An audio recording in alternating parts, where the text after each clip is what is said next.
തമിഴ്നാട് ഉന്നത വിദ്യാഭ്യാസ മന്ത്രി കെ പൊന്മുടിക്ക് തിരിച്ചടി. അനധികൃത സ്വത്ത് സമ്പാദന കേസിൽ കെ പൊന്മുടിക്കും ഭാര്യയ്ക്കും 3 വർഷം തടവും 50 ലക്ഷം രൂപ പിഴയും വിധിച്ച് മദ്രാസ് ഹൈക്കോടതി. വിനയ് ഉണ്ണീച്ചനായിൽ നിന്ന് വിവരങ്ങളുമായി ചേരുന്നുണ്ട്. വിനയ്, മന്ത്രിസഭയിലെ അംഗമാണ്. ആ പ്രിവിലേജ് ഒരുപക്ഷെ ഉണ്ടാകുമായിരിക്കും. അപ്പീൽ നൽകാനുള്ള സമയമുണ്ടാവും.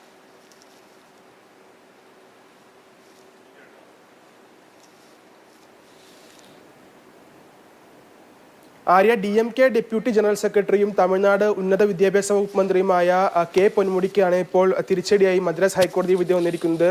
അനധികൃത സ്വത്ത് സമ്പാദന കേസിൽ മന്ത്രി കെ പൊന്മുടിക്കും ഭാര്യ പി വിശാലാക്ഷിക്കും 3 വർഷത്തെ ജയിൽവാസമാണ് ഇപ്പോൾ മദ്രാസ് ഹൈക്കോടതി വിധിച്ചിരിക്കുന്നത്. ഇതിന് പുറമെ 50 ലക്ഷം രൂപ വീതം പിഴയും ഇവർ ഒടുക്കണം. എന്തായാലും DMKക്കും അതുപോലെ തന്നെ സ്റ്റാലിൻ മന്ത്രിസഭയ്ക്കും തിരിച്ചടിയായി മാറിയിരിക്കുകയാണ് മദ്രാസ് ഹൈക്കോടതി വിധി. 2006-11 കാലഘട്ടത്തിൽ അന്ന് കരുണാനിധി മന്ത്രിസഭയിൽ ഖനന വകുപ്പ് കൈകാര്യം ചെയ്തിരുന്നായിരുന്നു മന്ത്രി കെ പൊന്മുടി.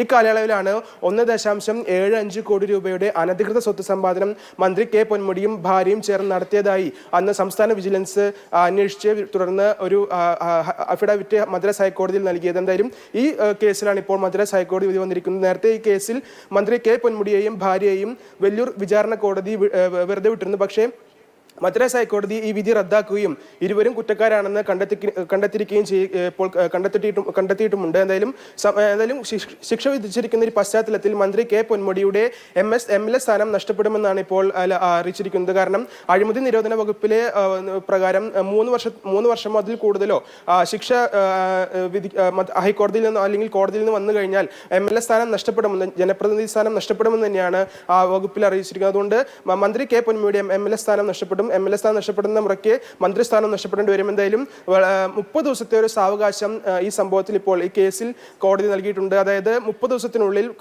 മന്ത്രിക്കും ഭാര്യയ്ക്കും സുപ്രീം കോടതിയെ സമീപിക്കാം. ഇതിന് ശേഷമായിരിക്കും വിധിയിൽ ശിക്ഷ അനുഭവിക്കേണ്ടി വരുമോ ഉള്ള കാര്യത്തിൽ അറിയിക്കുള്ളൂ. എന്തായാലും 30 ദിവസത്തിനുള്ളിൽ ജാമ്യ ഹർജി സുപ്രീം കോടതിയിൽ തേടാമെന്നാണ് ഇപ്പോൾ മദ്രാസ് ഹൈക്കോടതി അറിയിച്ചിരിക്കുന്നത്.